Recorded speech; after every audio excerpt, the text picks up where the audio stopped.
Yo, what's up guys? Ancient Fox Blue here. And today we're counting down our picks. We're going to be going over every single kendo move in the game and when to properly use it. Because I see so many people using kendo and they don't know when to use their moves at the right time. They're using it so inefficiently. So, you know, I'm going to be helping with that today.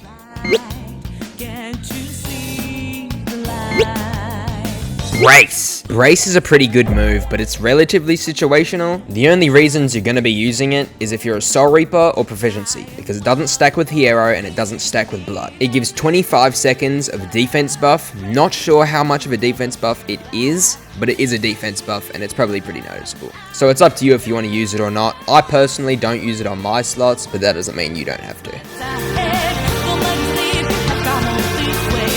Thrust. Now, Thrust is a move that you very rarely see people use in this game. Not because it's a terrible move, but it's just, there's better ones, you know what I mean?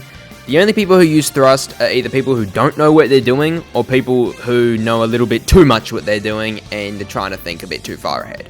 It's not a bad move by any means, it's a good poke, does barely any posture damage at all, so don't expect a guard break with it. But it's not too bad for pressure, and if you're trying to mix it up on good high elo opponents, then it's not too bad. Suikawari, or Suikawari, I don't know how you say it. Now this move, honestly, kind of fucking sucks. It's not that bad, it's kind of just delayed crossings if it wasn't that good. It's not bad, it's probably very hard to parry. I don't know how much posture damage it does, really don't think it does very much at all. I wouldn't recommend using this move at all, but if you do, the way I'd use it is just to, you know, just as a little gap closer. You know, you want to start a combo, just throw it out. Senmaioroshi. Now, this is probably the best move out of all these niche ones that I'm covering right now. It's not the best, it's not the worst. I feel like more people should be using it, not because it's like insane or anything, but it's not bad. The way that I'd use this move isn't as a combo extender or a gap closer, mainly just for pressure. I mean, you could use it to combo extend, you know, you hit an M1, throw it out, free bit of damage, maybe hit a delayed crossings after when they dash back. That could work out, you know what I'm saying? But usually there's better options, like Sonata Flow, or Vert Down, stuff like that. Bisection. Now we're finally out of the MIDI moves and we're getting into the good stuff. Bisection is a usually guard breaking, depends on their posture, combo starting, depending on if it's a block break, poke. Now what poke means, if anybody doesn't know, is basically you just throw it out when you're in range and get some free damage or posture or whatever it is. You're just poking your enemy, putting some pressure on, all that good stuff. Bisection is a prime example of a poke. It is a great move, and if you're not using it, you may be selling yourself short, unless you got a good reason for it.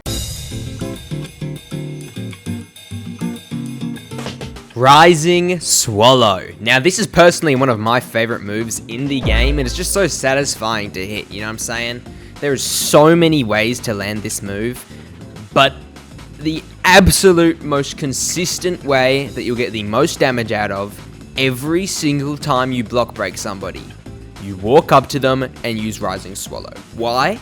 Because it does so much damage for no reason. It genuinely does about half a bar, even with good accessories. Now, with meta accessories, it's probably a bit less. But usually, to most people in this game, it will do half a bar of damage.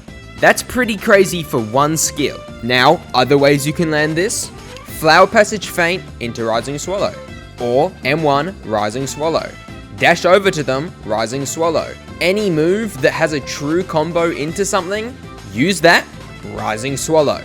After the Rising Swallow, turn around maybe 120 degrees, 80 degrees, 90 degrees, anything, you know, somewhere in between there. Follow up with Sonata Flow, 50% chance to hit, depends on if they dash out or not. It is a great move. If you don't use this move, you are selling yourself short, I promise you. Yo, if you've watched the video this far, probably means you're enjoying it. So please do consider going down, liking, subscribing. I'm trying to reach CC roll in the Discord before Hellverse comes out. And you can use this as your chance to subscribe before I'm big, because trust me, it's only up from here.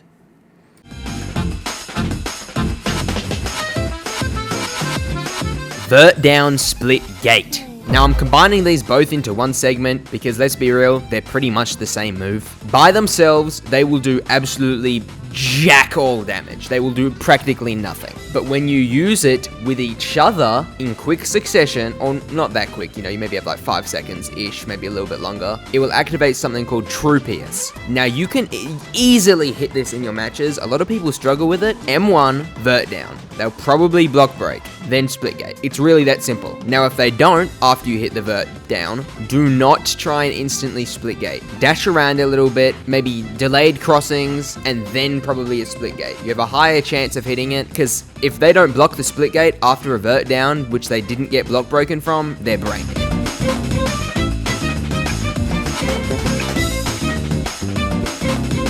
Overpowering Slash. Now, in my opinion, this is probably one of the best skills in the entire skill tree, because one, it is pretty much the only skill in the skill tree that has hyper armor for Kendo, which in this game, you really do need hyper armor. It helps you get out of combos, helps you get out of Hakuta combos, and, it's just hard to cancel. It's very easy to hit. You can just Flower Passage, feint the last hit of Flower Passage, and use Overpowering Slash. And if you're a Ranka with Proficiency variant, it is 30 times stronger, because even if they don't block it, if they get hit, it acts like they get block broken, and you can combo extend off of it extremely easily. It is very good. Delayed Crossings. Delayed Crossings is easily probably top 3 moves on all of Kendo, as its combo starting potential is crazy, and its combo ending potential is just as good. I also said before that Overpowering Slash was pretty much the only hyper armor move in the kit. The reason I said pretty much is because of this move. Once it's started up and the animation is already going, it basically can't be cancelled and it's a free combo escape. It's basically a counter. And not to mention that the Proficiency variant of it literally block breaks, so it's just that easy to get a free combo off of them. And the ways that I land this move most frequently is 1, just throwing it out to start a combo, but 2, using it as an extender or to apply pressure. Say I use a Sonata Flow. After that Sonata Flow, chances are they're going to try and dash back. So what are you going to do to catch them? Use a Delayed Crossings and then keep comboing them. Having that kind of mindset when trying to use this move is the best way to use it in my opinion. Flower Passage. Now, Flower Passage is another one of those moves that is just absolutely essential to playing Kendo. It allows you to easily start combos, bait counters, and mix up. There's 3 main ways you're going to be wanting to use this move. The first way, which in my opinion is the best way to mix it up, is just let the move go normally. There's a chance they're going to parry it, it's pretty high, but you don't want to do the same thing over and over and over, or they're going to adapt to it. The second one, which is probably the one you're going to be doing the most, unless you're a sweaty Betty, is just feinting it. Whether you delay the feint a little bit to mess their timing up or not, that's up to you. Never keep it the same. And then you can use a move like Overpowering Slash, Vert Down, Sonata Flow, anything, even Mortal Ties afterwards. Now the third, instead of feinting, you just want to switch your camera to the back, miss the first slash, turn around, and hit the second slash like in the clip just shown.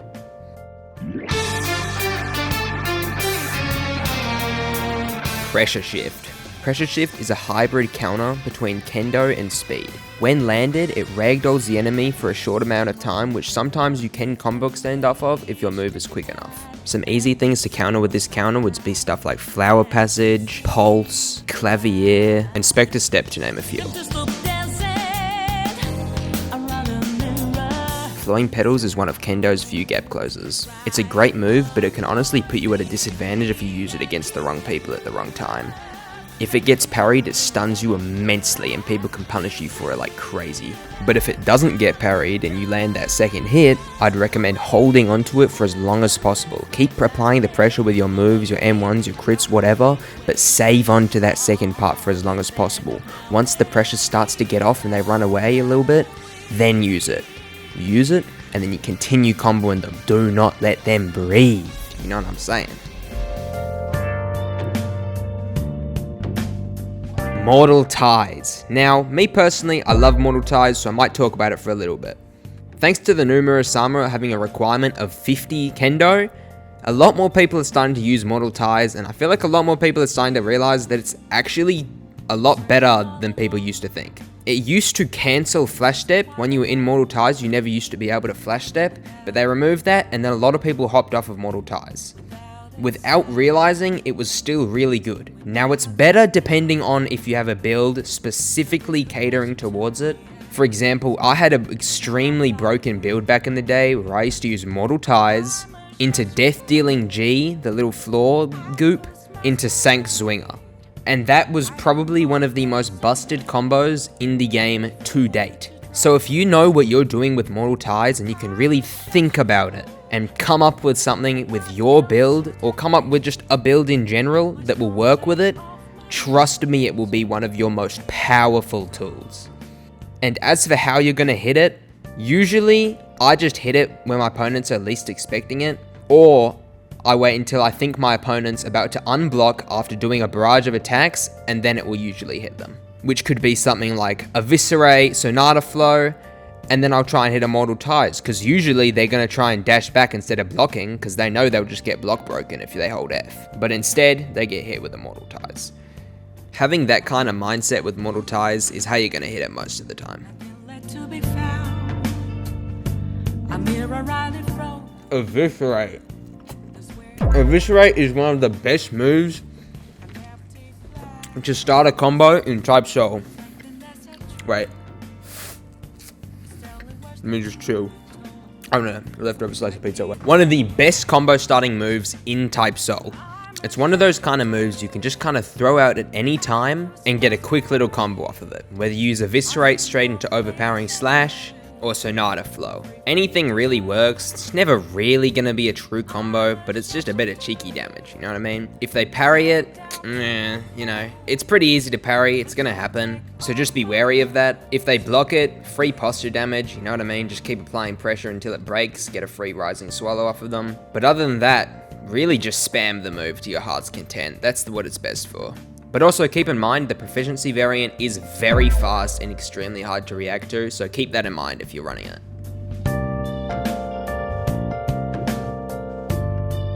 Sonata Flow. Now Sonata Flow is an absolutely insane skill box move for Kendo in Type Soul. Whether you use it for mix-ups, block breaks, comboing, pressure, anything. It's got it all. It's an amazing move. It is extremely easy to hit as it's got a nice dash with good mobility. You can turn it whenever. It's incredible. The best ways to land it, in my opinion, a Flower Passage fainting into it, or whatever Flower Passage into it, Rising Swallow, turn either 180 degrees or 90 degrees, whatever, use Sonata Flow and catch them. Won't land all the time. It's not a true combo, but it's a nice one to throw out. Using it after a move like vertical down when it doesn't block break specifically, because you'll usually catch them off guard, block break them depending on their max posture, and then maybe land a split gate after that. Just really try and mix your opponent up with it. It's free damage most of the time, and you can combo extend off of it. Another combo I absolutely love doing is after you land Sonata Flow, use delayed crossings. 90% of the time, they will either dash to the side or back. You can catch them with delayed crossings most of the time, and they will not expect it, and you can just continue your combo after that. It is insanely good. Crescent Relief. Crescent Relief is another really great poking tool just for some easy damage. It did catch some nerfs recently regarding the posture drain. It used to drain all of the posture that you currently had. Now I believe it drains half the posture you currently have. If you know what you're doing and you know how to use it, you can actually combo extend in some scenarios with specific moves. Off the top of my brain, I can't really remember what they are, but they're extremely situational and kind of luck-based whether they work or not with specific Shikai's, Reses, or Shrifts. All in all, it's a great skill box move that if you block break somebody and say Rising Swallows off cooldown, you can go up close to them and throw one out. If you hit them with it from too far away, it won't do very much damage. The closer you are to them when you use it, the more damage it will do. It's kind of like a shotgun. Horizon Core essentially functions the exact same as Vert Down and Split Gate. It applies True Pierce when used with either Vert Down or Split Gate, making it essentially just an easier way of getting True Pierce to activate. Now you can also use it after activating True Pierce with Vert Down and Split Gate to get even more damage. It has its own cutscene even if you've already used True Pierce. The damage on it recently got nerfed and its hyper armor also got removed, so a lot of people have swapped off the essence as it's currently not in the best state. You can land the move like usual as I've just stated, or you can be a little bit different with it. Use Horizon Core first into either Vert Down or any other move of your choice, like Sonata Flow, even Eviscerate, Mortal Ties, anything like that to catch them off guard, and sometimes it does work. Now, I sadly haven't been able to get my hands on an Orlando Furioso, Fixer's Glove, whatever you want to call it. So I'm going to put this video up on screen. Credits to Flan completely. He just uploaded this video. It's an absolute banger. Go watch it on his channel right after this. But yeah, I haven't been able to get one. So I'm just going to play this video, show what it is. And as to hit it, I mean, it's not too hard to hit, you know. You just got to use it. It's a pretty relatively long range grab. That's about it.